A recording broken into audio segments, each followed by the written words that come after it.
The light from the chandelier spilled across the wide but cold living room. On the table, contracts were stacked high like fortress walls. Vanessa stood on the other side, her crimson lips pressed tight, her voice hissing, trembling slightly with rage. "Do you think you can just walk away and be done?" Clara more calmly set the folder down, my fingers trembling but pointing straight at the forged signature on the page. My voice was hoarse yet firm. "You will no longer use my name. I've frozen the credit." The room fell utterly silent. Ethan, my son, the one I had once trusted most, looked down, his eyes torn between his mother and Mark's promises. And Mark Dalton, with a smile as polished as an advertisement, only shrugged. "Mrs. Clara, this is a business opportunity. One signature, and the family will be at peace." I drew a long breath and lifted my head high for the first time in years, no longer bending down to pick up the shards of others. The golden light fell upon my face, no longer that of a mother enduring in silence, but of a woman about to decide her own life. "If this is the price of family," I whispered, "then I'd rather lose the family than lose myself." That was the moment everything began. The moment a mother, once suffocated by duty and appearances, suddenly stood tall to defend her own name. And from there, the story of Clara Moore unfolded. A story of love, boundaries, and freedom. If you're watching this video, please like, subscribe, and let me know in the comments where you're listening from. I'd be so happy to connect with you. I still remember that morning vividly, the moment I picked up the pen to sign the house over to Ethan. It was the house where I had raised him, where the walls were lined with family photos, where I once believed would forever remain our home. The lawyer slid the documents across to me, his eyes cold, reduced only to procedure. I drew in a deep breath, my fingers trembling slightly as I signed. "Blood ties never betray each other, right?" I murmured to myself, as if chanting, a spell to steady a decision that, deep down, I already felt uneasy about. Ethan sat directly across from me, dressed in a dark blue shirt. He smiled broadly, trying to appear confident, but I noticed his eyes flicking toward the folder tucked inside his jacket sleeve. I knew that look. It was the same look of a child, hiding a bad grade in his school bag, hoping his mother wouldn't find out. "I promise I won't let you down," Ethan said, his hand gripping my shoulder. I smiled, but my heart sank. I wanted to believe him, yet the way he avoided my eyes sent ripples of unease through me. On the way home, I stopped in the kitchen to prepare dinner. My faded cotton dress, worn for more than 10 years, hung loose with frayed sleeves. I never cared much for clothes, as long as they were clean. But when I stepped into the living room, Vanessa's image hit me squarely. My daughter-in-law was perched on the sofa, phone raised high, her voice brimming with excitement. "Here it is. The latest handbag from the Paris collection. Yes, over $3,000, but worth every cent." She turned the bag toward the camera, her lips painted a deep red, her eyes sparkling as though the whole world ought to admire her. I froze for a moment, watching that luxurious bag against the worn fabric of my old dress. Two images so painfully opposite. "Oh, Mother, you're home." Vanessa lowered her phone, her tone suddenly polite. "I was just sharing a little joy." I nodded, swallowing a sigh. Ethan stepped out of the kitchen, chuckling. "Vanessa really knows how to manage her image, Mom. As for me, I just hope business goes well so I can take care of the family." "Yes, I know," I replied, brushing my fingers over the hem of my dress. In my heart, I reminded myself, a child's joy should also be a mother's joy. But that evening, as I cleared the table, a small slip of paper fell from Ethan's pocket. A loan receipt, nearly $10,000, with interest that made my eyes blur. My hand tightened around the paper, my heart pounding. Ethan had just taken over the house from me and already carried another debt. I sat down, the yellow light casting my reflection in the glass door. The wrinkles on my face etched deeper, unable to hide my worry. I asked myself, had I just handed over our home, our last refuge, into hands already trembling under the weight of debt? Ethan walked in, his face flashing with alarm when he saw me holding the paper. "Mom, that's just a temporary loan. Mark told me this is a smart investment. I'll pay it off soon." Really? I wanted to press him, to ask why my son let me shoulder the household expenses while he hid these bills. But instead, I just folded the paper and set it on the table. I looked into his eyes, those eyes that kept darting away, refusing to meet mine in that moment. I saw it clearly. I had just stepped into a grave mistake. That evening, we sat around the dinner table. Vanessa placed her designer bag neatly on the chair beside her, as if it were an honored member of the family. Ethan stayed quiet, occasionally staring at his phone. I forced a smile as I served the steaming pot of braised chicken. "Delicious, Mom," Ethan said, though his voice was distant. I knew he wasn't tasting anything. His mind was elsewhere, probably, buried under numbers, bills, and loans pressing down on him. After dinner, Ethan pulled his chair closer to mine. "Mom," he began softly, "could you help us a little this month, just to get us through? I promise, once the project takes off, everything will be fine." I looked at my son, his face still carrying traces of the child I once cradled. In that moment, maternal love outweighed reason. I nodded. "All right, I'll help. 2,800. But remember, it's only to share the burden, nothing more." I tried to convince myself that I was still part of this family, that the money was sharing, not shouldering it all. But deep down, I knew it was only covering the losses of Ethan's reckless decisions. That night, I wrote the check with trembling hands. On the corner of the table, the old tulip lamp cast its warm yellow glow. I gazed at it, as if begging for comfort. "This is for blood ties," I whispered to myself. The next day, I happened to overhear a man's voice coming from Ethan's phone, smooth as honey, polished enough to sound convincing. "Trust me, Ethan. This is a smart investment. The old lady will see long-term benefits soon. We just need a little more capital." I didn't need to ask. I already knew it was Mark Dalton, the name Ethan had been mentioning so often lately, a so-called financial advisor I had never once met. His voice sounded gilded, every word sugar-coated, yet all I could taste was bitterness. Ethan nodded along on the phone, his face lit up as though he had just won the lottery. When he noticed me standing in the doorway, he quickly snapped the screen shut. "Mom, Mark says this is an amazing opportunity. Just trust me, you'll see." I gave no reply. I turned away and walked back to my room. In the mirror, the image was painfully clear. A woman with streaks of gray in her hair, a plain dress, eyes rimmed red. I asked myself, was I becoming more of a walking wallet than a mother? Vanessa came in from outside, her lipstick still freshly bright. "Don't worry, Mom. Ethan has Mark's support now. I just want our family to have some standing. Nobody likes being looked down on, right?" She smiled, her eyes glittering not with warmth, but with the cold metallic shine of pride. I looked at her, then down at my calloused hands. 3 lines clashed in my head.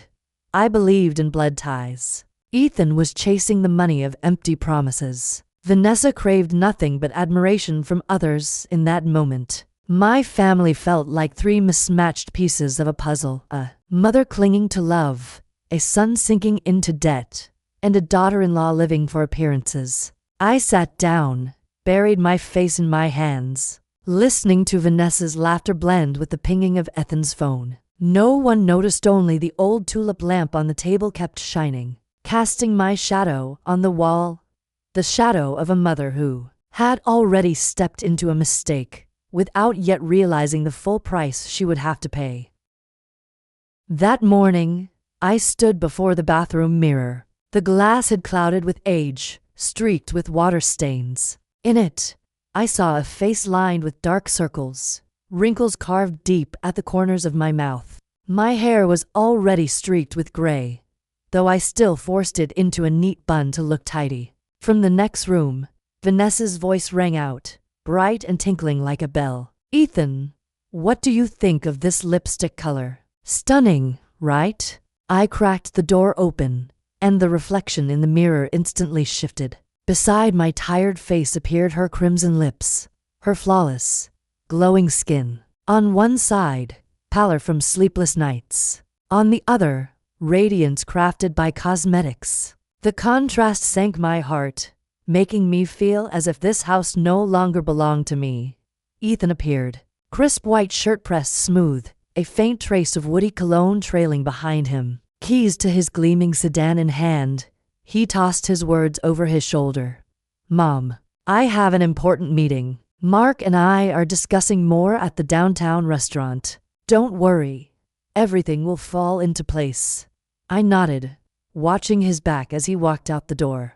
The luxury car hummed softly to life, but minutes later, while tidying the table, I found a slip of paper that had fallen from the wallet Ethan forgot to take. Not a contract, but a bar receipt over $100 for a few bottles of liquor. I held it in my hand, my chest twisting tight. The important meeting he mentioned turned out to be nights soaked in alcohol, not grand strategies.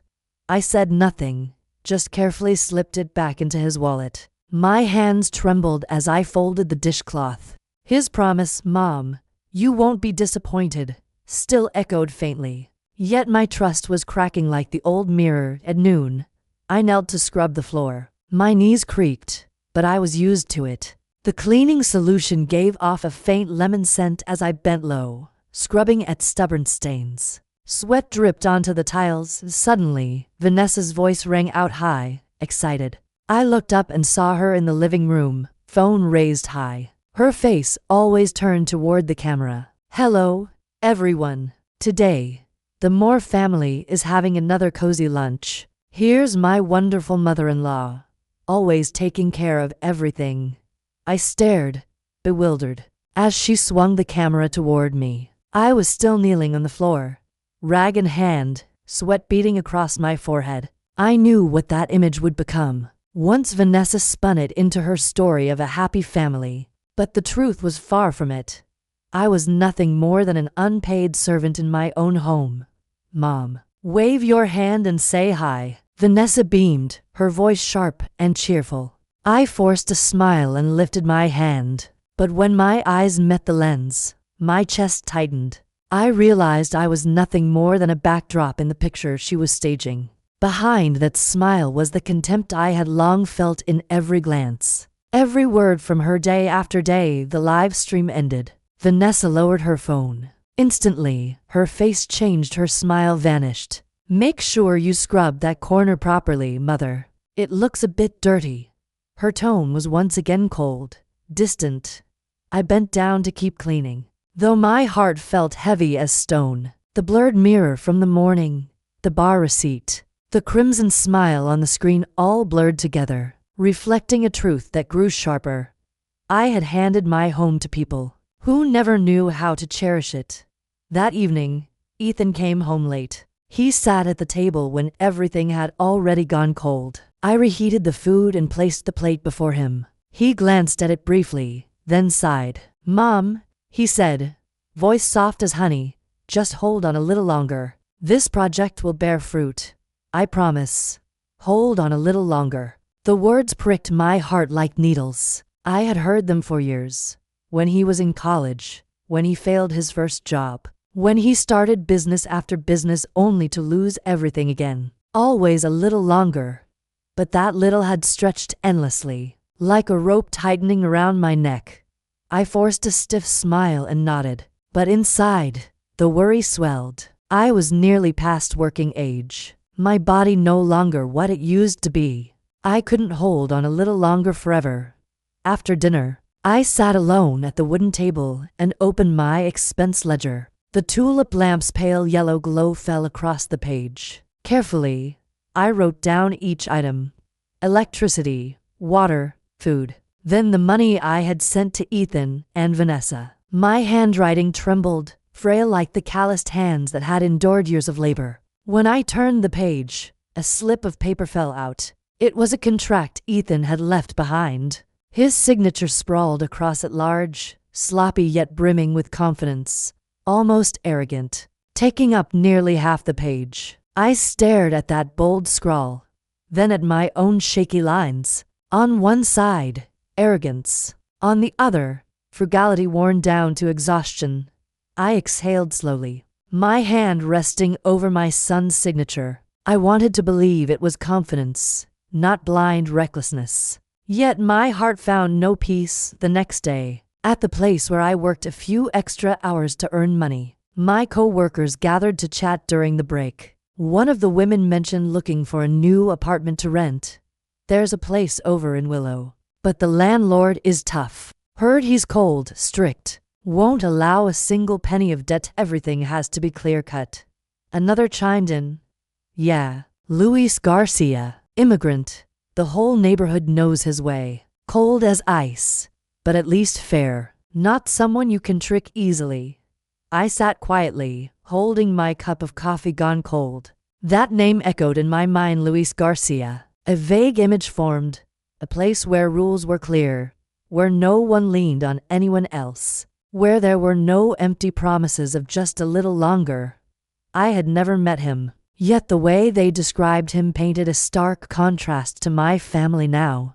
Clarity, order, fairness. Meanwhile, I was living in a lavish house steeped in falsehoods, where kinship had become a tool for borrowing, where smiles only existed to cover gaping cracks. That night, back home, I sat again before the mirror. My face looked weary, eyes darkened with fatigue. But this time, I didn't see only myself. I saw Vanessa's reflection passing behind me, her lips a blazing red, her hair sleek and glossy. And in my mind, once more, the name surfaced. Luis Garcia. I wondered, would there come a day when I would find the courage to step out of this house, to search for a place of my own, a place without deception, a place where I would no longer have to kneel on the floor, scrubbing, while others performed happiness before a camera. In that moment, I knew I was beginning to change. From a mother who had only endured, I was starting to crave another life, even if I had no idea yet where it would begin. That afternoon, sunlight streamed through the window, spilling across the lavishly set dining table. Vanessa had just returned from the supermarket, arms weighed down with bags of fine wine and gourmet biscuits. I stepped out of the kitchen, a crystal glass in my hand, ready to pour water for the family. Careful with that, mother, she said, not with concern, but with the clipped tone of someone reminding a clumsy maid. I nodded, setting the glass down, but with the slightest slip, it slid from my hand and crashed onto the tiled floor. The sharp sound rang out, shards scattering in every direction. Oh my God, Vanessa shrieked, her voice high and piercing. Clumsy fool. Do you have any idea how much that glass cost? It's from a collection, not some cheap market stall. I froze for a moment. Then instinct pushed me to kneel and pick up the shards. The razor edges sliced into my fingertips, blood seeping out, staining the rag red. I pressed my lips together, forcing myself not to cry out. Vanessa stepped back, lifting her dress to keep her distance. Her brows furrowed, her voice sharp and shrill. Don't you dare get it on my new carpet. Can't you see this dress I'm wearing is cream-colored? I looked up and saw her eyes filled with disgust, not at my blood, but at the threat it posed to her expensive fabric. Ethan emerged from his study, pausing in the doorway. For a moment, I hoped he would rush over, lift me up, ask the simple question, "Are you all right, Mom?" But no. His eyes flicked across me, then turned away, fixed instead on the window, as though the view outside mattered more than the blood on his mother's hands. A chill ran down my spine. Years of nurturing, of shielding him, had come down to this, a cowardly averted gaze. It's fine, I whispered, as if trying to comfort myself. I gathered the shards into my palm, the sting shooting up my arm. You really should be more careful, Ethan muttered, eyes darting away. Vanessa really loves that collection. A bitter laugh escaped my throat. Not a single word of concern, only a defense for his wife. My eyes lingered on him, a gaze of endurance, but underneath it, a wound too deep to name. He avoided it, turning away like a coward afraid to face the truth. Vanessa exhaled sharply, grabbing her phone. Fine, I'll order a new one. But really, Mother, you should learn to appreciate the things I bring into this house. I stood, pressing tissues against the cut. Inside me, an emptiness grew. The crystal glass, the symbol of their family's display of glamour, now lay shattered on the floor, my blood pooling among the sharp fragments. And I knew it wasn't just the glass that had broken. It was the trust between us, crumbling into dust. I walked back to my room, leaving behind Vanessa's endless chatter and Ethan's averted gaze. The door closed, but my heart found no peace. A voice inside whispered, "Clara, when will you finally wake up?" I sat alone, wrapping a bandage over the cut on my hand. The bleeding had stopped, but the cold sting remained. From outside came Vanessa's chirping voice, sweet as honey, as she told her friends about her new crystal glass collection. Her laughter echoed through the house, as if the explosion of shards earlier had been nothing but a trivial mishap. I was about to stand and clean the floor again when I noticed a folder tucked in Ethan's jacket, draped over the chair. I hesitated, then opened it. The first page caught my eye, a crisp white invoice stamped boldly, "Financial Advisory Services, Mark Dalton." Below were figures, fees amounting to thousands of dollars. But what struck me wasn't only the money, it was the gaudy slogan scrawled beneath.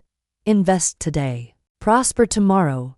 Trust is the key to success." Each line read like a lullaby meant to soothe someone desperate enough to cling to fragile hope. I closed my eyes and drew a deep breath. I had read countless papers like this before.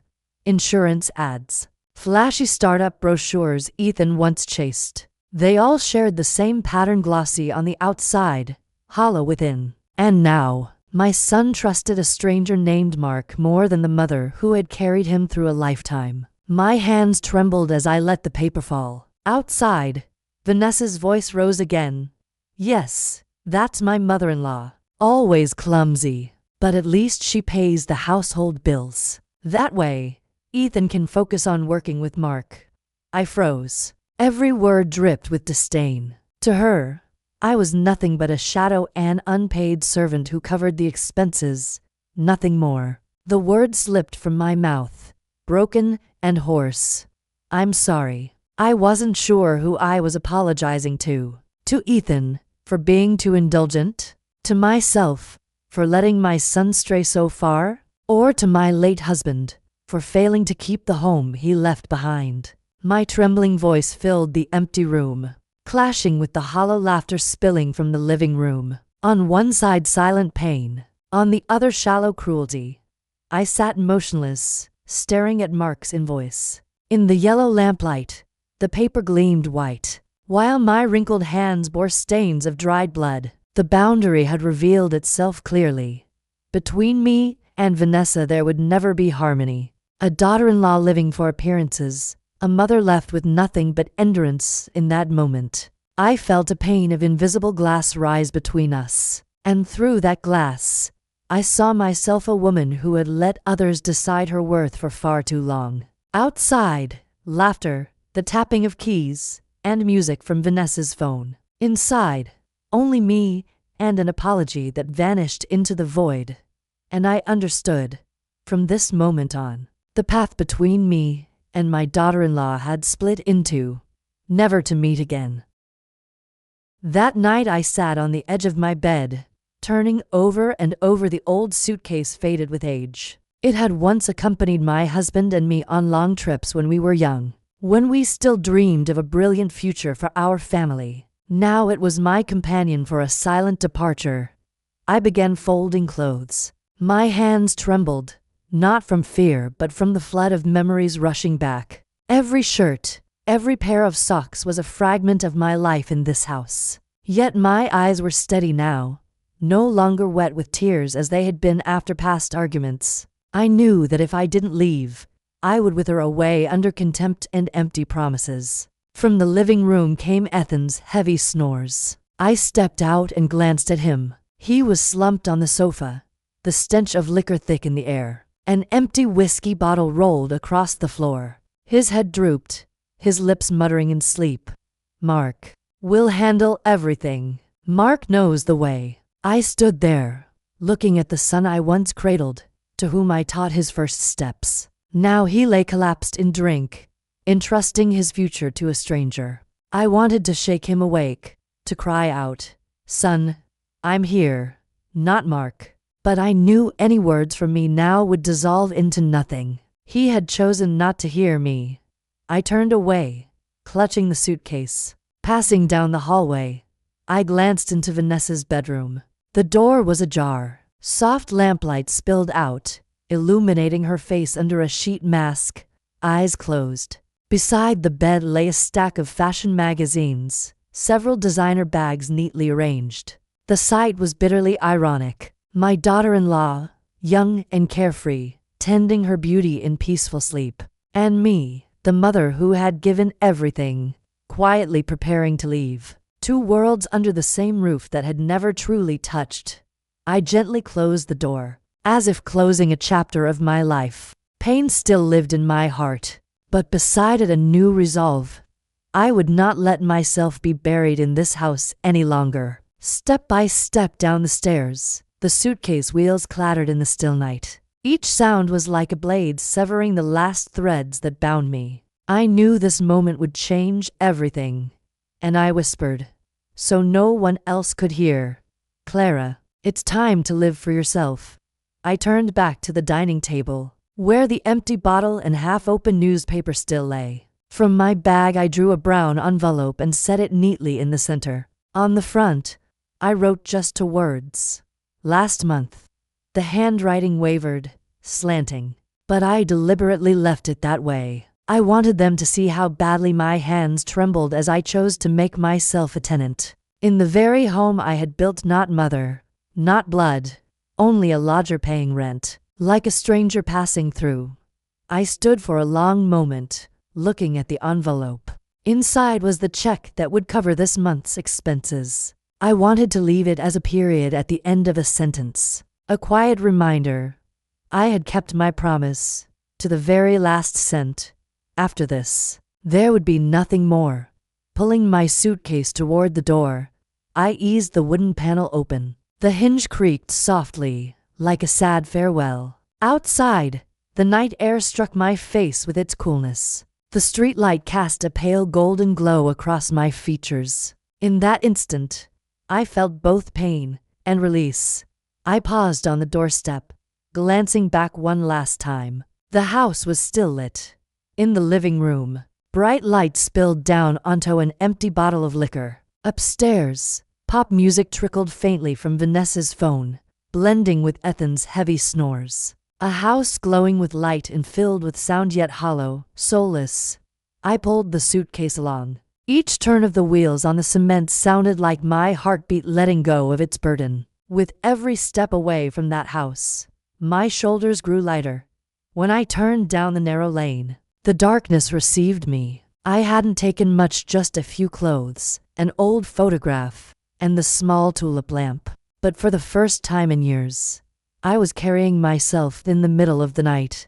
I walked on, exhaling long and deep, as though releasing a mountain's weight from my chest. I didn't know what tomorrow would hold, didn't know where I would be accepted, but at least I had dared to step out of that house of falsehoods. And in that sharp contrast, the brightly lit but cold house, and the quiet darkness brimming with freedom, I chose to disappear silently, to begin a new chapter of my life.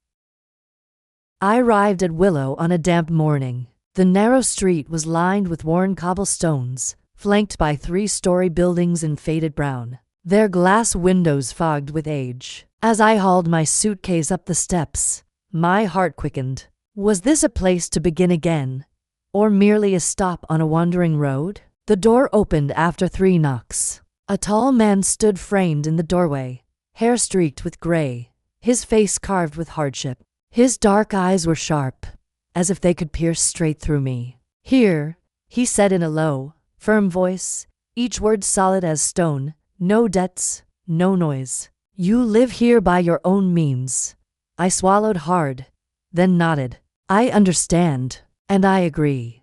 Perhaps he expected excuses or negotiation, but I gave none, because I myself was exhausted with circular reasoning. For the first time in years, I accepted a principle not built on blood ties, not on counterfeit affection, but on fairness. Louis, so I would later learn his name, stepped aside to let me in. I pulled my suitcase across the threshold.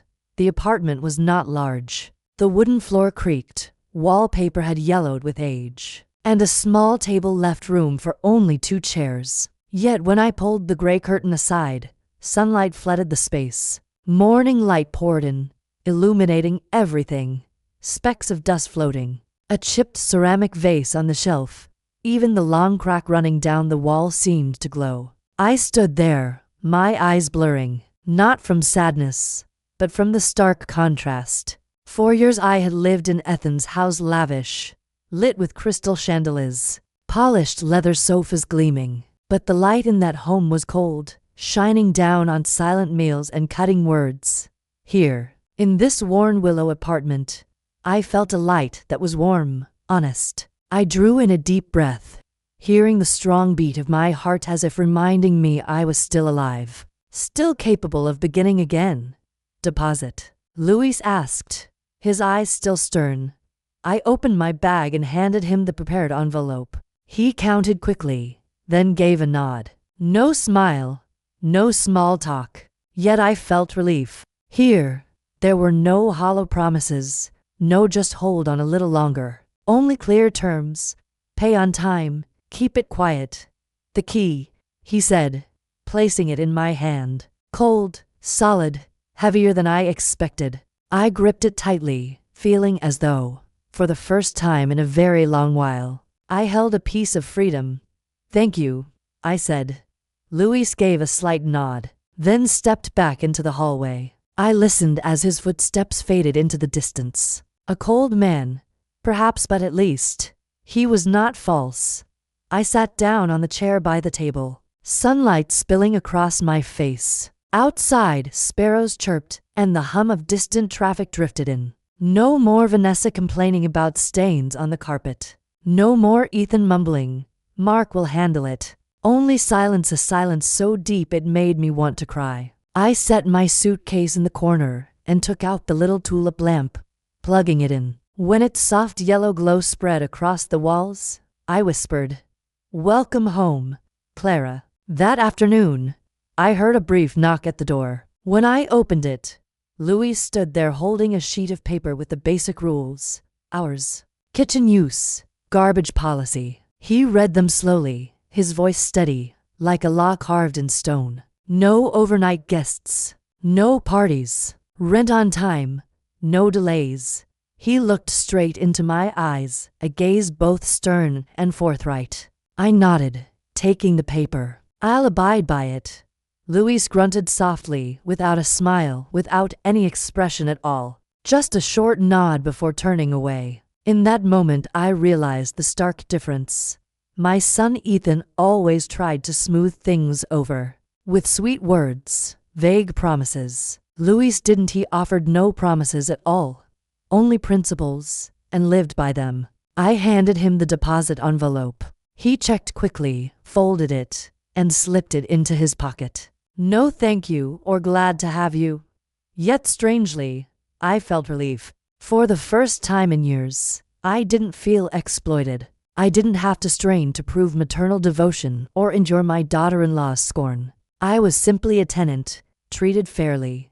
When he placed the key in my hand, my fingers trembled. That small piece of metal was cold and heavy, like a symbol. I held it tight, feeling as though, for the first time in decades, I had grasped a real freedom. Not some vague idea of freedom, but a door I could open or close as I pleased. That night, I sat alone in the apartment. Outside the window, the streetlight glowed over the quiet street. I thought of Ethan, the son who once hugged me on my birthday, calling me the greatest woman in the world.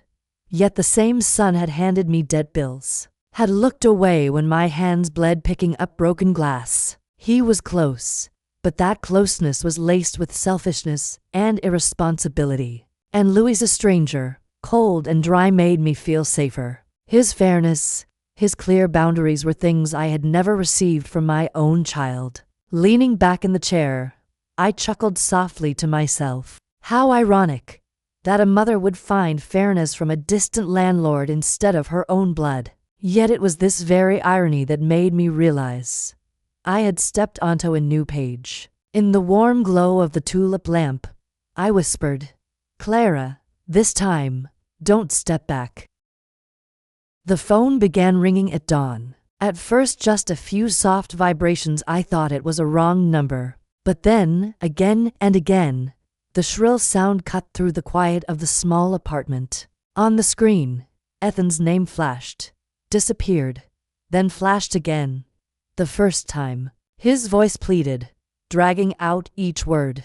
"Mom, please, just listen to me. I was wrong, but if you'd only give me a little more time." I held the phone, listening in silence to my son's voice. My heart softened, but then I remembered the stench of whiskey that night he passed out, and the words, "Mark will handle everything." I closed my eyes, then set the phone down. Before I could even sigh, it rang again. This time, Vanessa's voice, cold, hard, and sweet as burnt sugar. "You think you can just leave and it's over? What about this month's money? What will people say if they find out you abandoned your own son? Do you even understand the family's honor?" I trembled. Those accusations once had the power to break me. But now, in the Willow apartment, with the key still warm in my hand, I felt something different. I drew a deep breath and slammed the phone face down on the table. The ringing resumed, but I didn't pick up. My heart pounded, torn between fear and relief. For the first time, I had truly dared to sever the tie. No explanations, no justifications, just silence that meant no. The ringing dragged on, then stopped. The room grew quiet again. I rose and opened the window to let the sunlight stream in. The space brightened, and in that moment, I felt as though I had untied a knot that had strangled me for years. Just then, a sharp knock rattled the door. My heart jumped. I thought Ethan had come, but when I opened it, a stocky woman with silver hair stood there, hands on her hips. Her eyes were sharp as blades, her voice loud and firm. "You watered the garden too late." The water ran over into my side. "If my tomato plants get ruined, you'll pay for it." Flustered, I stammered an apology. I'm not used to the schedule yet. I'll be more careful." The woman narrowed her eyes, arms crossed. "Everyone here follows the rules. No exceptions." I nodded quickly, feeling like a child being scolded. And yet, instead of resentment, I felt strangely comforted. Perhaps because her tone was real direct, with no sugarcoating. She didn't talk about family honor, nor did she accuse me in the name of blood ties. She was blunt for one reason: only her tomato plants. That woman was Martha Evans. The neighbor next door, though I didn't know then. She would slowly become an important part of my new life. Martha lingered a moment, her sharp gaze making sure I truly absorbed her warning. I nodded repeatedly, awkward. Then, suddenly, she set down a woven basket at my door. Inside were fresh green vegetables still dusted with soil, a few ripe red tomatoes, and a fragrant bundle of dill. I picked too much. "Take it. Save you a trip to the market." Her raspy voice was gruff, but at the end of the sentence, it softened ever so slightly.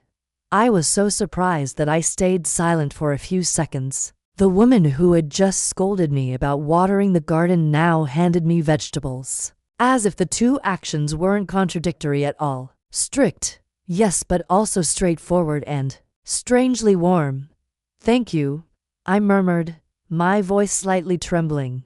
Martha waved it off. "Eat, keep your strength. Living alone here means you have to look after yourself. No one's going to do it for you." She turned and walked away, her stocky figure moving with firm, steady steps. I carried the basket inside and set it on the old wooden table. In that moment, I let out a small laugh, a laugh that even felt unfamiliar to me. It's been so long since someone called me by my own name, I whispered. Martha hadn't called me Ethan's mother, hadn't tied me to anyone else's title. She had simply said you, plain, equal, as if I were just another woman, not a shadow in my son's house. I touched the fresh vegetables, the scent of earth still clinging to my fingers. The feeling was so real, so grounding, it nearly brought me to tears. It was the exact opposite of Vanessa's glossy live stream parties, crystal glasses, designer bags, staged images of a happy family. Vanessa always sweet in front of the camera, calling me the wonderful mother just to flaunt it to the world. But the moment the lens turned off, she was cold, indifferent even when my hands bled from shards of broken glass. Martha gruff, blunt, sparing no one. Yet she handed me a basket of vegetables, caring in her clumsy but honest way. I sat down, sunlight streaming through the window, lighting up the fresh green dill. On one side, fall sweetness. On the other, blunt sincerity. And in that contrast, I knew I had chosen right by leaving the old house behind. For the first time in many months, I felt light inside. Between the soil-stained vegetables and the frank scolding, I found a quiet comfort. At the very least, I was still Clara, a person with a name, a place, even if only in this small apartment. That morning, when I opened the door to fetch the newspaper, I found a white envelope placed neatly on the doorstep. No sender's name, but I recognized the hurried handwriting on the outside. For Mom. I bent down to pick it up. Inside were $100, folded carefully as though that money could patch every crack in my heart. My fingers trembled slightly. I knew it was Ethan, my son who thought a few bills could buy back forgiveness. I sat at the table, setting the envelope beside Martha's basket of vegetables from the day before. The contrast pierced me. On one side, a simple gift from a blunt but honest neighbor. On the other, a blood relative's attempt to purchase affection. I took a small slip of paper and wrote, in firm, clear strokes, "Bring me truth, not money." I tucked the note back into the envelope, then stepped outside and placed it exactly where I had found it. When it was done, a strange lightness washed over me. This wasn't anger, it was resolve. For the first time, I had said no to my son, clearly and without wavering. That afternoon, another envelope arrived, thicker this time. Inside was not money, but a handwritten letter in the delicate, familiar script of Vanessa. I read each line, and my heart sank. Dear Mother, I write this so you may understand. Our family must uphold its image in society. People don't just see the Moors, they see our honor. If you come back, I promise to do everything to preserve appearances. Please don't let others gossip. Pages of flowery sentences, filled with words like honor, reputation, image. Yet nowhere did I find a single question about whether I was well, whether I was happy, whether I needed love. I folded the letter, my hand unsteady. In my mind, I heard Vanessa's live stream voice, calling me a wonderful mother for the camera. The letter was the same, a polished facade hiding cold emptiness. I placed the letter beside the old envelope of money. Two gifts from my family, one a cheap bribe, the other an appeal to vanity, and both missing the one thing I longed for, truth. That evening, I lit the tulip lamp. Its gentle glow fell across the table where the two envelopes lay. I stared at them for a long while, then whispered to myself, Clara, don't let yourself be bound anymore. They don't need the real you. They only need your money and your image. In the golden light, I felt pain but also a steadiness stronger than ever before. I folded Vanessa's letter and slipped it into a thin folder. I didn't know exactly when I might use it, but I trusted ink on paper. Words could vanish in seconds, but handwriting remained. And I had trusted too many sweet promises already, only to watch them drift away like smoke. I whispered, black and white never betrays. That evening, just as I was recording my expenses in the small ledger, the phone rang again. I almost let it go, but this time it wasn't Ethan, nor Vanessa. On the screen appeared the name I had only heard from my son's lips. Mark Dalton. I hesitated a few seconds, then answered, double quotes, Mrs. Clara. A man's voice came through smooth, warm, like a radio host. I'm calling to tell you there's no need to worry. Ethan just needs one last push. I've calculated everything. If you agree to sign the guarantee papers, the family will be at peace again. Trust me, this is a smart investment. I stayed silent. Every word sounded rehearsed.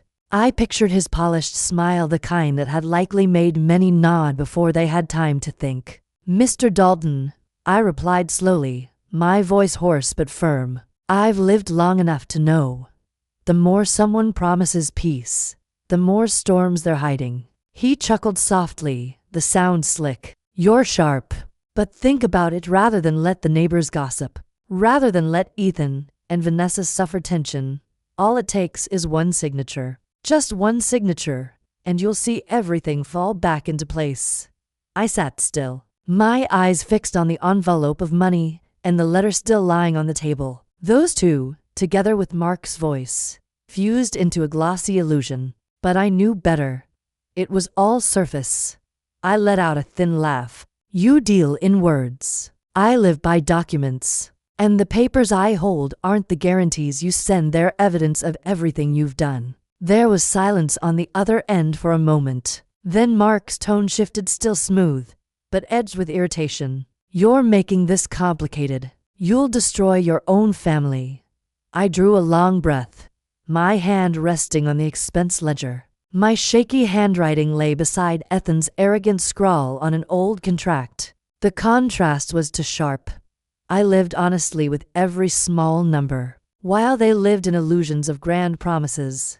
I'm not destroying anything, I whispered and hung up. The room fell silent once more. Only the tulip lamp glowed, its light spilling across to envelopes, a letter, and the worn ledger. Silent witnesses but loyal ones. That night, I felt exhausted, yet clearer than ever, and I knew, from now on, I would never again let polished words lead me astray. That morning, I opened the mailbox outside my Willow apartment and found a thick envelope stamped with a familiar bank logo. My hands turned cold as I tore the seal. Inside was a credit notice. My name had been used to open to new loan accounts. I collapsed into the wooden chair, my heart pounding. The interest rates, the loan amounts, the forged signatures, they all screamed at me. They haven't stopped. They didn't just want my money. They wanted my very name to cover their failures. Clutching the papers, I drew in a deep breath. I knew I could no longer sit still. That afternoon, I returned to the old house. It still gleamed, the front garden neatly trimmed, everything manicured to look perfect. But as soon as I crossed the door, the tension in the air was unmistakable. Vanessa sat upright on the sofa, silk robe draped around her, crimson lips pressed tight. When she saw me, she raised her brows, her voice dripping with sugar too thick to be real. So Mother came after all? It's been ages since you visited. I thought you wanted to abandon this family. I said nothing, only laid the stack of credit papers on the table. What is this? Vanessa glanced at them, then flicked her hand dismissively. Probably a mistake. Banks make plenty of errors these days. You're worrying too much. Before I could answer, Mark Dalton strode out from Ethan's study. Gray suit, gaudy tie, polished smile as dazzling as an advertisement. Mrs. Clara, he said, extending his hand like we were longtime partners. This isn't serious. This is a business opportunity. Don't you see? We're on the brink of something big. Ethan just needs a little more capital. And with your name, everything runs smoothly. I met his gaze. My name has been exploited, and I will not allow it anymore. Mark kept smiling, but a flash of irritation sparked in his eyes. You misunderstand. This is how great families operate. Everyone does it. This will elevate the Moore family to new heights. Vanessa cut in, her shrill voice wrapped in syrup. Mother, do you really want people to think Ethan isn't capable? I've done everything I can to preserve our image. You just need to sign one more time, so we won't be gossiped about. I straightened, placing my hand firmly on the stack of papers. No, I've frozen all credit. You can no longer use me. The room fell silent. Vanessa's eyes widened, her face draining of color. Mark stiffened, his smile frozen. And in that moment, I felt a strange surge of strength coursing through me as if, at last, I had dammed the flood that had been sweeping me away for years. I looked around that brightly lit room and realized it wasn't me who had abandoned this family. They had abandoned me long ago, the moment they began treating me as a name to borrow against, a wallet to be drained. I drew a deep breath and lifted my chin. If you want to save anything, save it yourselves. I am no longer a bridge for you. Ethan came down the stairs, hair tousled, shirt still partly unbuttoned. His eyes flicked from me to Mark, then to Vanessa, then back again. In that moment, I saw my son as a lost boy, being pulled in 3 directions without knowing whom to choose. Mom, he began, voice breaking, words failing him. I looked him straight in the eye. The same clear eyes he had when learning to read. The same bright eyes that once glowed when he showed me a good grade, now rimmed red and shadowed. He avoided my gaze, his hands clenching and loosening, torn between maternal love and Mark's sweet words. Ethan, I said slowly, you must decide for yourself, but I will no longer be a tool for you or anyone else to exploit. Mark jumped in, his voice honeyed.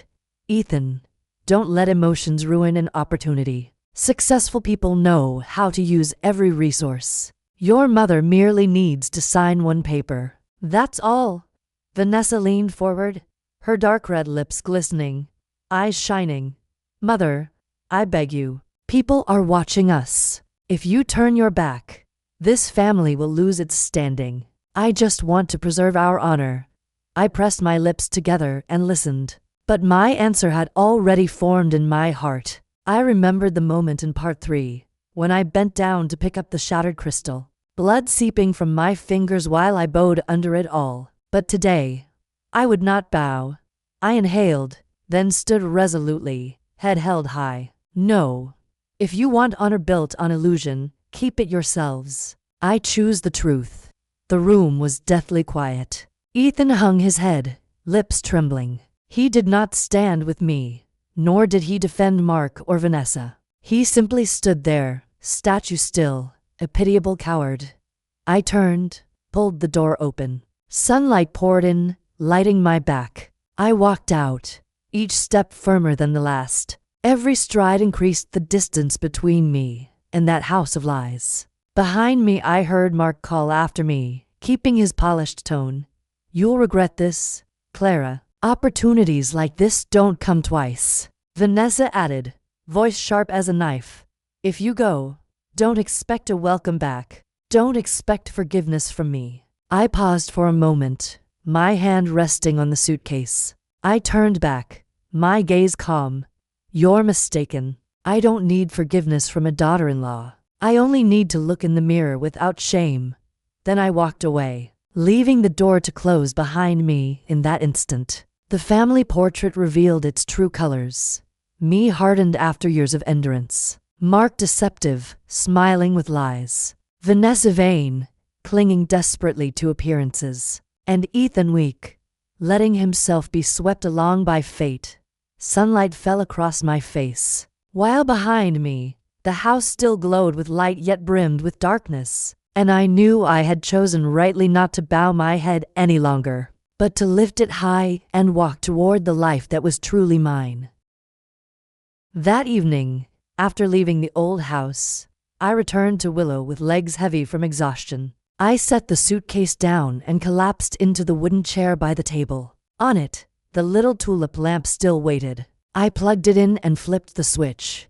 Soft golden light spread out, wrapping the shabby room in its glow. The cracked walls, the chipped table, Even the rickety chair seemed warmer under it. I rested my chin on my hands, letting the lamp's glow fall over my face. It had been so long since light belonged to me, not shining on parties, not illuminating false images, but simply pushing back the darkness of a small room so I could sleep in peace. That night, I slept straight through. No insistent phone calls, no sound of Vanessa's live stream, no heavy snoring from Ethan. I slept deeply, for the first time in years, not needing to set an alarm to get up and cook breakfast for someone else. Only sparrows outside the window woke me with their natural song.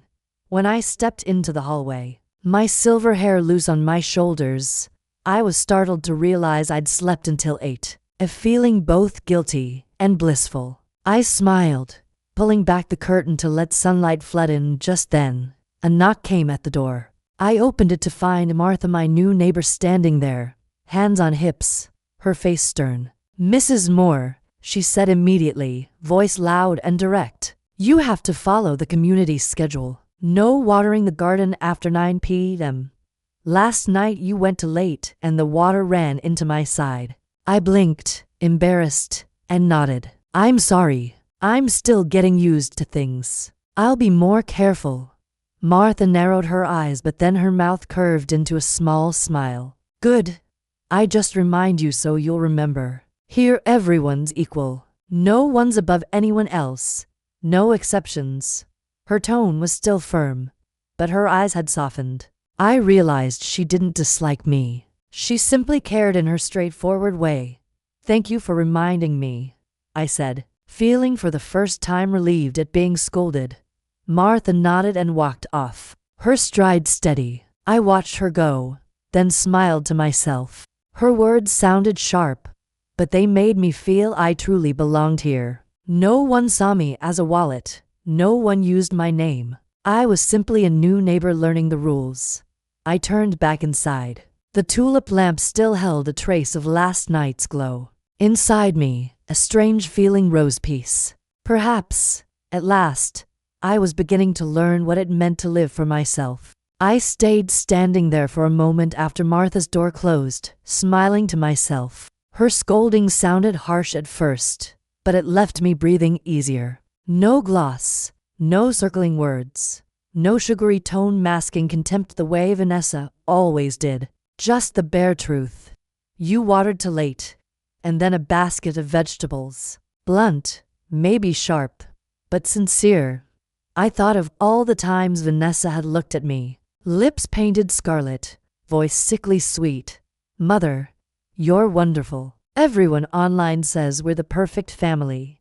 And minutes later she'd turn and snap, "Mother, don't get stains on my new carpet. People will think we're sloppy." That sweetness had never made me feel valued. By contrast, one honest scold from Martha today made me feel more respected than years of Vanessa's praise. That evening, after clearing away a simple dinner, just boiled greens and some leftover rice, I sat at the table and opened a new notebook I'd bought at the corner shop. I decided to write down my own rules of self-rescue. Not rules from a daughter-in-law, not promises from a son, but principles of my own making. On the first page I wrote slowly, "Rule 1. When the phone rings, I have the right not to pick up." I stared at the line and felt lighter. For years I had believed I had to listen, had to answer, had to be responsible. Now I understood. Silence is also a right.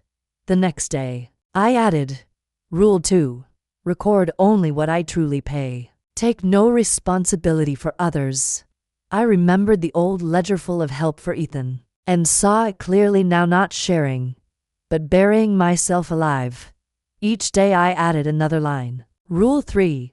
Eat what I have. No need for luxury. Rule 4.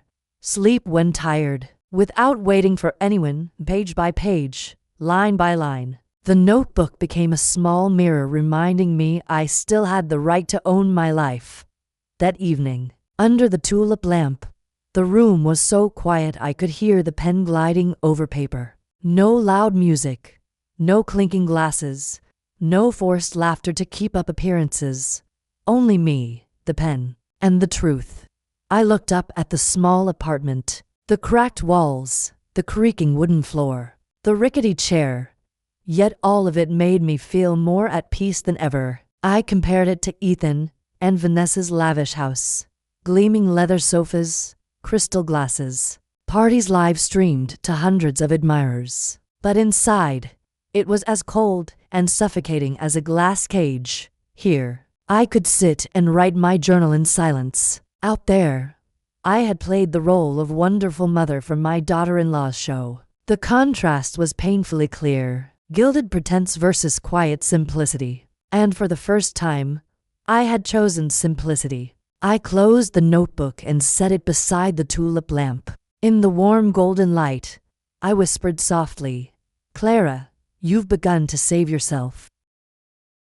I was sitting in my Willow apartment, writing another line in my notebook of rules. No one may intrude on my time unless I agree. Just then, the phone rang. I glanced at the screen. Ethan. I hesitated. Part of me wanted to hang up immediately, but my hand froze midair. I answered, and my son's voice came through, choked like a child's. "Mom, I need you. Please, just this once." I stayed silent, listening to his ragged breaths. Something in his voice clenched my heart, not the familiar sweetness, but real desperation. "All right," I said slowly, "but you'll follow my rules. 30 minutes. At the public library. Not the house. Not a bar. Not Mark's office. The library." Silence on the other end. Then a long exhale. "Okay, Mom. I'll be there." I hung up, trembling but oddly relieved. For the first time, I was setting conditions instead of being pulled into his spiral.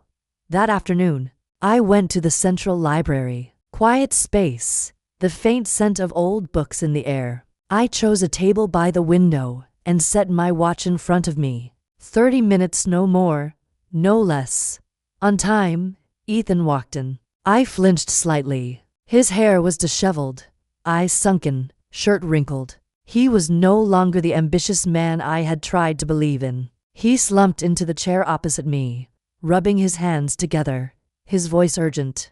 "Mom, I'm really stuck. Mark says, if I don't pay this installment, the project collapses. I just need you to give me one more amount. I swear this is the last time." I looked at him, saying nothing, letting silence wrap around us. Sunlight streamed through the glass, highlighting the sweat on his forehead. I opened my notebook of rules and pointed to the line I had written that morning. "No one may intrude on my time unless I agree." "Ethan," I said firmly, "you have 30 minutes to speak, and I have 30 minutes to listen. But I will not give you money." His eyes widened, full of panic. "Mom, please. Without that money, I'll lose everything. I'll be a failure." I closed the notebook and set the pen down. "You made yourself a failure when you relied on Mark instead of yourself. I can't keep feeding a bottomless hole." He lowered his head, shoulders shaking. My heart hurt as if someone were crushing it, but I held my silence. I knew that if I wavered now, every rule would collapse. On the table, the watch ticked to 15 minutes. Time passed, heavy as stones on both our chests. The clock's hand moved on. Ethan still sat there, head bowed low, fingers drumming wildly on the table. I looked at my son, my heart aching but unshaken. I opened my bag and drew out a paper I had prepared. Not a check, not an envelope of money, just a neat list, written in a trembling but resolute hand. I slid it across to Ethan. "This is the only thing I'm giving you," I said. Ethan frowned and lifted it to read Mom's single quotes as checklist. 1. Cut all contact with Mark Dalton. 2. Go to the Community Financial Counseling Center. See a certified advisor. 3. Record every expense in a notebook, hide nothing. 4. Find a real paying job, even if it's small. 5. Pay off debt gradually, within your means. 6. Never borrow under my name again. Ethan looked up, his eyes flaring with anger. "You think this helps? You don't understand. I need money, not this useless list." I held his gaze, my voice calm. You said the same thing in college, when you lost your first job, when your startups failed. Every time I gave you money, you promised. Look where those promises have led you. Ethan slammed his hand on the table, drawing glances from other library patrons. You always think you're right. Have you forgotten how you begged Grandpa for help? Back then, without him, you wouldn't have kept the house. I bit my lip as the old pain washed over me. Yes, when my husband died, I had knelt before my in-laws, pleading for more time to pay the mortgage. I had begged like a child, but precisely because I had lived that humiliation, I knew pleading and dependence only erode a person's self-respect. Yes, I whispered, eyes wet but voice firm. I begged once, and I swore my child would never have to kneel to anyone. But I was wrong by indulging you. I've made you someone who only knows how to reach out his hand. Today, I'm correcting that. Ethan crumpled the paper in his fist, his chair screeching as he shoved it back. He stood, eyes blazing. You'll regret abandoning me. He spat and stormed off, shoes pounding the floor. I stayed seated, my hand resting on the notebook of rules. My heart ached, but I did not run after him. On the table lay the crumpled checklist, a testament to the first time I chose discipline over softness. Outside, Ethan's figure receded down the long hallway, his angry stride a far cry from the trembling boy who once begged me for protection. The roles had reversed now. The mother disciplined, unyielding. The son reckless, furious. I drew a deep breath and whispered, Clara, don't collapse. This is the only way to save him and to save yourself. Afternoon light streamed through the window, falling across my face. Painful, but steady. I knew from that moment on, there would be no turning back.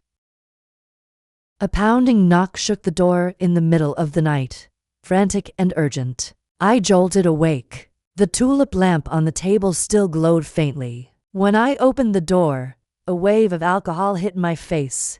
Ethan stood there. His eyes were bloodshot, hair matted with sweat, shirt stained and blotched. His hands trembled as if he no longer had the strength to hold himself up. Mom. His voice was hoarse, nearly collapsing at the threshold. I don't want to die, but I'm drowning. My heart seized. In that instant, every instinct of a mother rose up. I wanted to pull him into my arms, to soothe him, to tell him it would be all right, but I gripped the doorframe tightly, forcing myself to stay still. I thought of my rulebook, of all the times I'd softened and the price I'd paid. Ethan, I said slowly, keeping my voice steady, if you truly want to live, there's only one condition. Rehab. No other place. No exceptions. He raised his head, eyes wild. Mom, you're not going to hug me? Not going to tell me it'll be okay? I'm scared. Tears welled in my eyes, but I held them back. If I hug you now only for you to go back to the drink, to Mark, to empty promises, then that hug is just a soft pillow for you to sink deeper. If you want my arms, let me hold you when you've signed into the center. Before that, no. Ethan let out a ragged laugh, twisted like a desperate man. Rehab. You think I'm a lost cause? I met his eyes. I think you're my son, and I'd rather lose you in anger than lose you in a coffin. The hallway went silent. Only Ethan's ragged breathing and my heart hammering in my chest. He lowered his head, hands covering his face. I don't know what's left of me. Everyone's left me. Vanessa doesn't want me. Mark only wants money. I only have you. I trembled, every cell screaming to hold him. But I kept the distance, holding the fragile line between love and indulgence. You're right. You only have me, and I only have you. But if we want to keep each other, we have to start over. At the rehab center, Ethan stayed silent. His shoulders shook, whether from cold or tears. I couldn't tell. I stood there, one hand on the doorframe, the other pressed to my chest, forcing myself not to step forward. That night, under the golden glow of the Willow Apartments lamp, my son and I faced each other, a mother hardened to the point of cruelty, a son trembling at the edge. And I knew this decision might save him, or make him hate me forever. Ethan sank to the floor, back against the doorframe. He cried openly now, no longer holding back. The sound of his sobs echoed through the dark hallway, more like a child's than a man in his 30s. "Mom," he choked, "I can't. I tried, but I can't pull myself out. I'm so tired.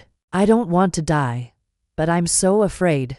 I lowered myself beside him, though I kept just enough distance not to become an easy crutch. From my bag, I took out a form I had requested at the community library, an admission form for the rehabilitation center. I set it before him, along with a pen.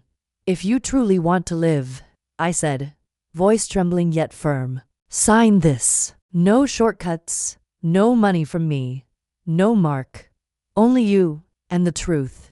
His hand trembled, fingers sliding across the pen. For a second, 2 seconds, I thought he would throw it away, but then he gripped it tightly and pressed it to the paper. The handwriting was messy, rushed, but when the name Ethan Moore appeared in ink, it felt like a shaft of light piercing the night.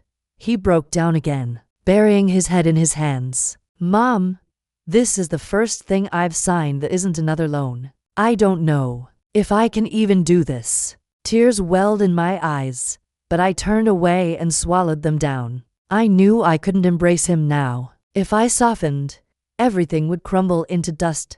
The next morning, I brought him to the center. When the staff received the form, they invited me inside. But I shook my head. "I'll wait outside. He has to walk in himself." Ethan turned back, anxious eyes searching mine. I only nodded. "I'm here, but inside, it's only you and your choice." The door closed. I sat in the corridor, my watch marking off each minute. Every tick was a knife against my chest, but I did not move. I thought of his pleading words, of the stench of alcohol from the night before, of all the times I had caved in. Not this time. This time I would hold the line. I sat there for the full 30 minutes, no less, no more. My heart ached to run in, to hold him, to tell him he wasn't alone. But I forced myself still, eyes fixed on the clock hand, lips whispering, "Be strong so he can live. Clara, be strong so he can find his way back." When the door finally opened, Ethan emerged with a staff member. His eyes were swollen red, but there was something different in them, a trace of clarity, a flicker of hope. Double quotes, "Mom," he whispered, voice breaking. "I signed it all. I'll try." I nodded, not hugging him, only placing a hand over my chest so he could see I kept my word. I was here, but I wouldn't do it for him in that moment. The contrast was stark.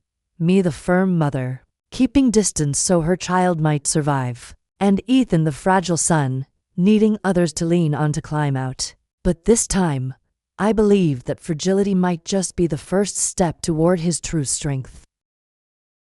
One morning, as I was brewing coffee in the small willow kitchen, a knock came at the door. The postman handed me a thick envelope stamped with the logo of a prestigious law firm. My hands went cold as I tore it open.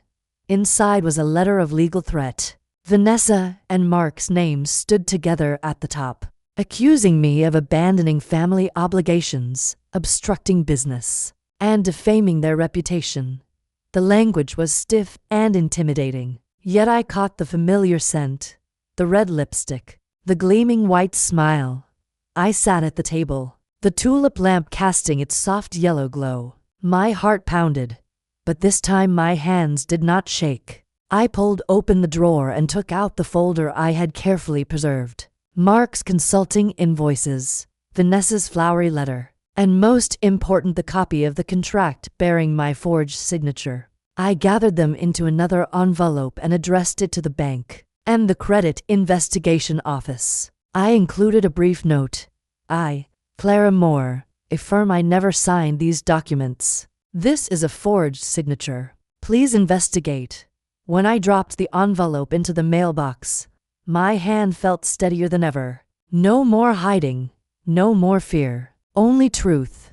A week later, The bank's reply arrived. I read each line quickly. We have received your file and are proceeding with investigation. Estimated time frame, 4 to 6 weeks. Please await official results. I exhaled deeply. 6 weeks, a suffocating span of time. In those weeks, I knew Vanessa and Mark would not sit idle. I could already picture them flaunting to friends, spinning tales that I was unjust, that I had turned my back on family. I set the letter down on the table and murmured to myself, "It's all right. Truth takes time to surface. And this time, I have black and white to defend me." That evening, I added a new line to my notebook of rules. Rule 9. When someone threatens with words, answer with evidence. I closed the notebook, a calmness spreading through the room.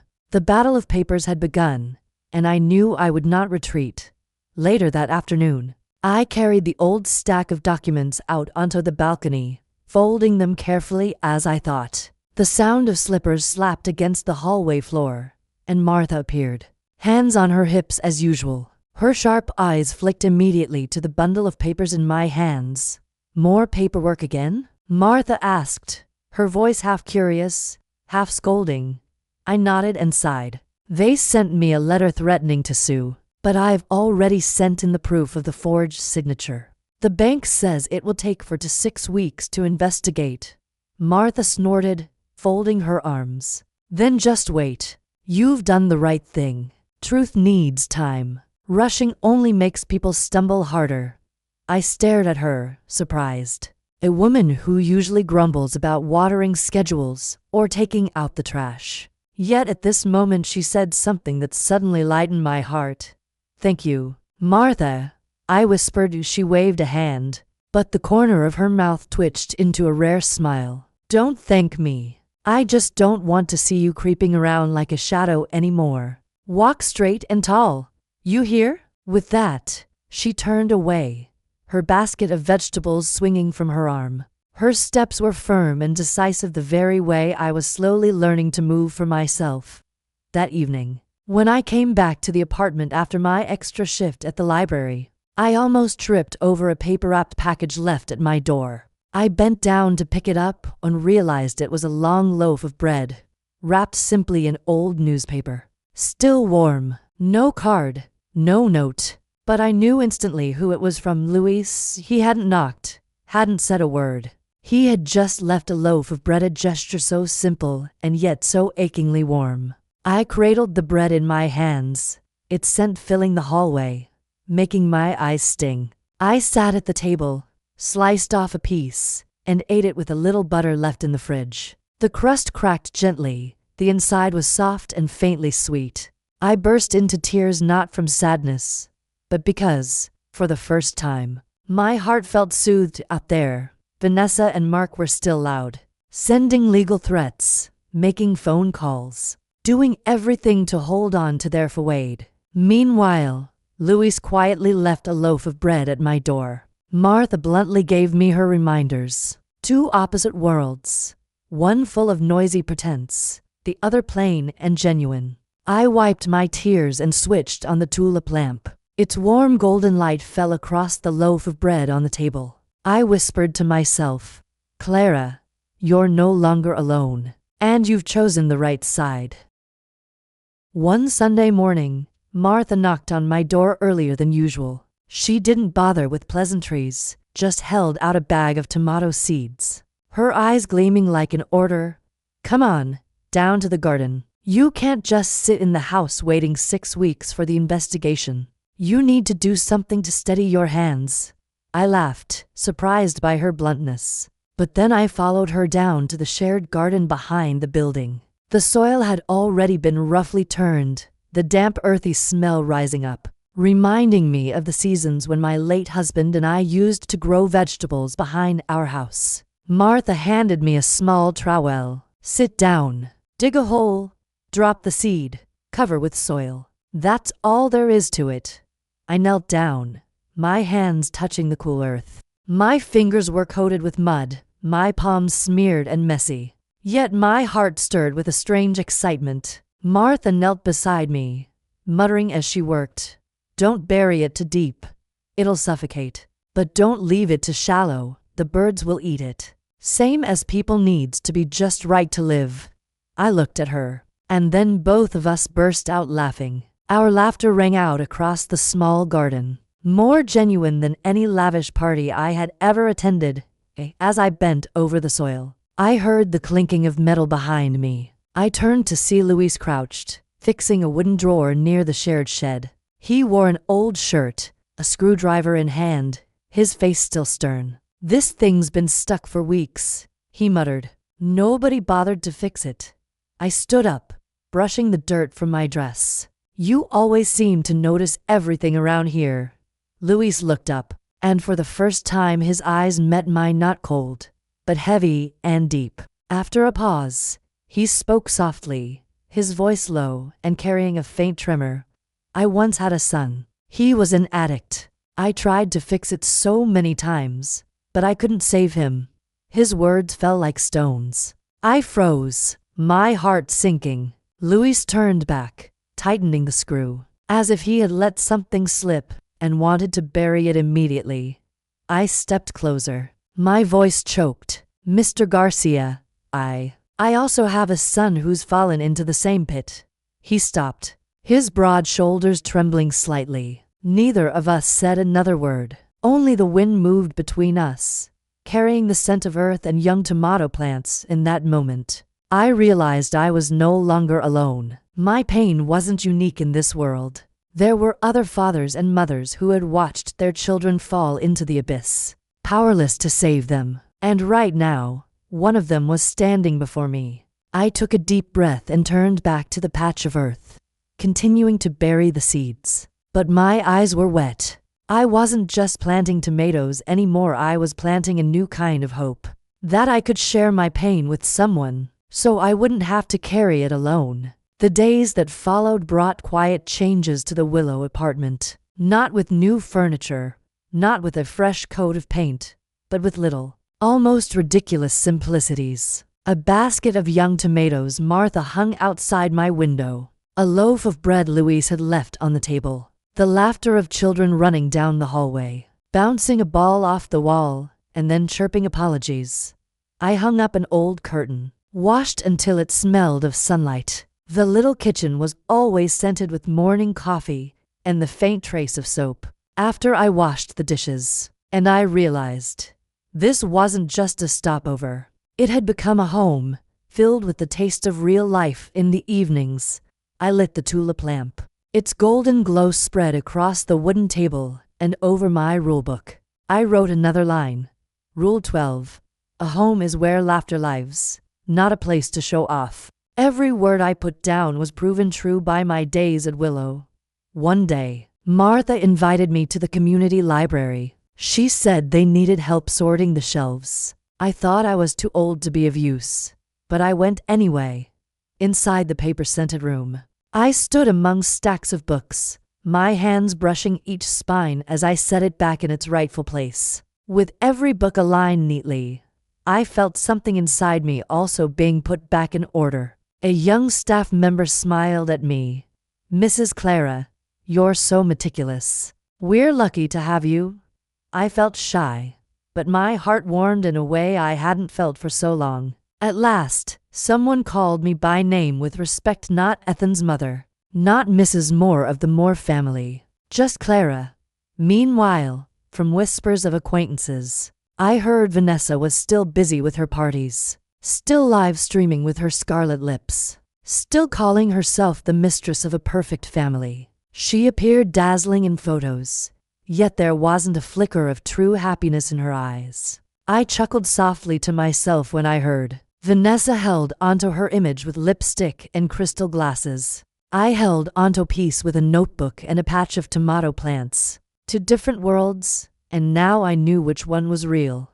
That night, as I sat by the window, the breeze carried the scent of soil from the garden. I whispered to myself, ordinary community with dirt-stained vegetables, with warm bread, with children's laughter heals my wounds deeper than any false family ever could. In the warm golden glow, I smiled. Perhaps, for the first time in my life, I understood what it meant to be happy without appearances. 30 days crawled by like a century. Every evening I lit the tulip lamp, watching its trembling glow, and asked myself, could Ethan endure? Or would he quit halfway, return to the bottle and to Mark? Then one afternoon, the phone rang. I heard the voice of a counselor from the center. Mrs. Moore, Ethan has completed the 30-day program. You may come pick him up. I froze for a few seconds, then hurried to grab my coat. When I stepped into the lobby of the center, I saw my son sitting in the waiting area. His hair was neater, his face less hollow, and most importantly, the clear light in his eyes had returned. Son, I whispered. Ethan looked up. For the first time in years, I saw no evasion, no deception in his gaze, only exhaustion, laced with a fragile glimmer of hope. He stood, came toward me, then reached into his pocket. When he opened his hand, there lay the familiar key, the key to the house I had once signed over to him. Mom, Ethan said, his voice hoarse but firm, I won't keep this anymore. I have to cut the dependency. If I want to start over, it has to begin with me. I took the key, my hand trembling. 4 years, I had longed to hear those very words. And now, my heart both burst with joy and twisted in pain. I pulled my son into my arms, holding him tightly. His warmth brought tears streaming down my face, soaking his shoulder. But even in that embrace, I stayed steady, whispering in his ear, I love you, but I won't atone on your behalf anymore. From now on, you must stand on your own. Ethan stiffened for a moment, then nodded gently in my arms. He didn't argue, didn't plead. He was silent, as though he understood in that moment. I knew a new boundary had been drawn between us, a painful but necessary boundary where I remained his mother, but no longer the life raft he could cling to endlessly. I released him and looked at my son again. For the first time, I no longer saw a reckless child, but a man learning to carry responsibility. And I, once the bowed-down mother, was now strong enough to hold him with discipline instead of money. When Ethan left the center, I suggested he reach out to Vanessa. At least you should speak with her clearly, I said. But his eyes darkened, his shoulders collapsed. Mom, I already called, Ethan admitted. Vanessa refused to come. She said she won't stand beside someone who just walked out of a rehab center. She's afraid of losing face. I felt my chest tighten as I listened. All these years, Vanessa had cared only about appearances, about reputation, about glittering parties. And now, when her husband truly needed a hand, she turned her back. I understand now. Ethan went on, his voice choked. There's nothing left between us. I'm choosing separation. I'll move out of that house and into an apartment for people in treatment. At least there, I'll be reminded to stay sober. I looked at my son and, for the first time, saw real resolve in his eyes, not blind arrogance, but a true decision. I nodded, my heart aching yet light. You're doing the right thing. Freedom doesn't begin with saving face for someone else. It begins with daring to live honestly with yourself. The next day, an envelope from the bank arrived at Willow. My hands trembled as I opened it, afraid of yet another blow. But this time, the black printed words made me burst into tears of relief. Preliminary results. Upon review, we confirm that Mrs. Clara Moore is not responsible for the loans. The contracts signed under her name show signs of forgery. Legal responsibility rests with the primary borrowers. I set the letter down, covering my face with both hands. In the small apartment, the tulip lamp cast its glow, reflecting off the tears falling onto the wooden table. After months of being treated like an endless wallet, I was finally acknowledged I was innocent. The door had closed behind me, Vanessa refusing, Ethan separating, that house left only with its coldness and empty pride. And me, I sat here, in the tiny Willow apartment, holding the letter of confirmation, feeling as if I'd just been given my name back. Outside, the wind swept across the young tomato plants, carrying the scent of fresh earth. I whispered, Clara, you've broken free of the chains. From now on, You live as Clara, not a wallet, not a tarp to cover someone else's pride. And in the bitterness of separation, I saw a seed of hope not only for myself, but also for Ethan, who had just learned his first lesson in freedom. That evening, I sat alone in the Willow apartment. The small room held only the steady ticking of the clock. I reached out and switched on the tulip lamp. Warm golden light spilled across the worn wooden table, seeped into the cracks in the wall. I gazed at the lamp, feeling as though I had lit a piece of my own heart. As I wrote a few more lines in my rulebook, there was a gentle knock at the door. I opened it to find Ethan standing there. No more wrinkled shirts, no stench of alcohol. Instead, he held a small bag of fertilizer, his eyes brighter though still a little hesitant. "Mom," he said softly, "Martha said the tomato plants need more feed. I brought this to help." I didn't answer right away. I just looked at him for a few seconds. Memories rushed back. The times he offered envelopes of money to buy forgiveness. The times he bowed his head to Mark. The nights I wept in the dark. But now, standing before me, was a different Ethan, fewer words, but real actions. I nodded. "Come in, son. Let's take it down to the garden." The two of us bent over the small plot behind the building. The earth was cool, clinging to my hands, and his too. We didn't speak much. Ethan quietly loosened the soil, scattered the fertilizer, while I gently patted the earth back around the stems. Between us, the silence was no longer avoidance, it was understanding. After a while, the familiar slap of sandals echoed. Martha appeared, a basket of vegetables on her arm. She saw us crouching by the tomato rows, and her mouth curved into a smile, half gruff, half gentle. "Well, at last you've become the one keeping rhythm for the garden. No late watering today. No weeds left to choke the beds. Good job." I laughed, and Ethan looked up, a little embarrassed. Martha waved her hand and added, "Family isn't always blood. Family is the people who sew together, who keep the rhythm together." Her words made my heart tremble. I glanced at my son and saw a light in his eyes, not the light of a child waiting for his mother to rescue him, but of a man learning to walk beside her. The apartment lamp cast its glow over us, mingling with Martha's laughter and Ethan's warm silence. For the first time in years, I felt I truly belonged somewhere, in a community, in a family reshaped from a small garden, a golden tulip lamp, and hands dirty with soil, but no longer trembling.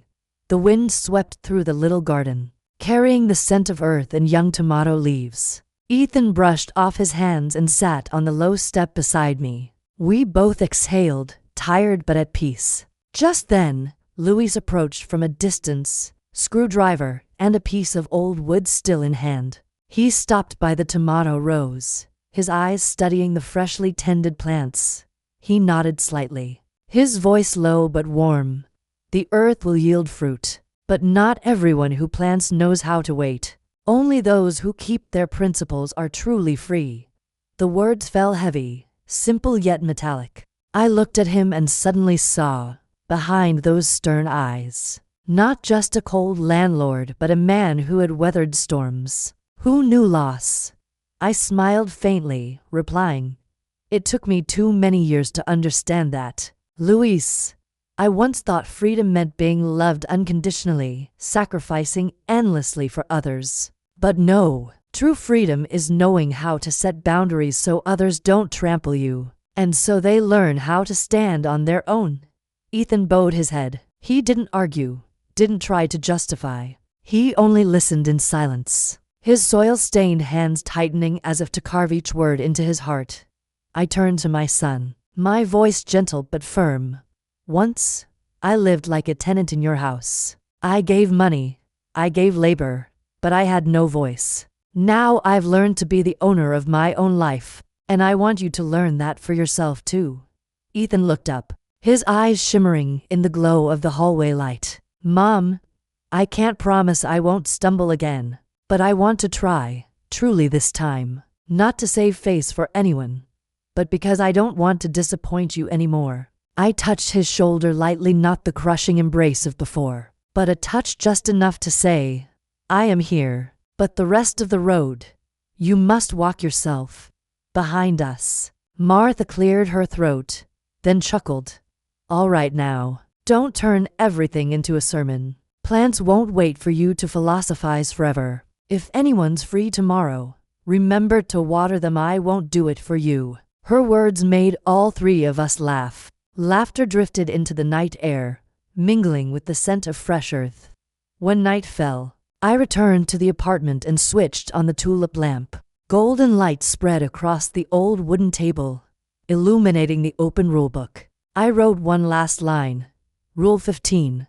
Love is not indulgence. True love is daring to set boundaries, so each person learns to stand on their own. I sat gazing at the soft glow, remembering the journey, from cold envelopes of money, from flowery letters void of soul, to warm loaves of bread and baskets of honest greens. From a mother who bowed her head in endurance, I had risen, lifted my chin, and learned to say no. Ethan stepped into life with trembling hands, but at least he had chosen separation from deceit, chosen to sow new seeds. Vanessa still chased vanity. Mark still thrived on smooth words, but I was no longer trapped in their whirlpool.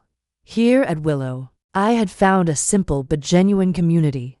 Martha, with her sharp tongue but true heart. Luis, with his silent loaves of bread and words sharp as knives. People who didn't dress me up as a wonderful mother or a family ideal, but simply saw me as a person. Clara Moore. I turned off the lamp and prepared for bed. In the darkness, the glow of the tulip light still lingered in my eyes. A small lamp, but enough to illuminate an entire journey. I whispered, as if speaking to myself, to Ethan, and to everyone who might be listening to this story. Don't mistake love for indulgence. Love without boundaries is only bondage. Only when we dare to say enough does love become a pair of wings for each person to learn to fly. Outside, the night wind gently stirred the young tomato plants. A new season was beginning, not just for the little garden, but for my entire life. My dear friends, if this story has touched your heart, I invite you to leave a comment and share your thoughts or your own experiences. And don't forget to subscribe, so we can continue to listen, to tell, and to live through stories together, stories that may be yours, or perhaps someone you once knew.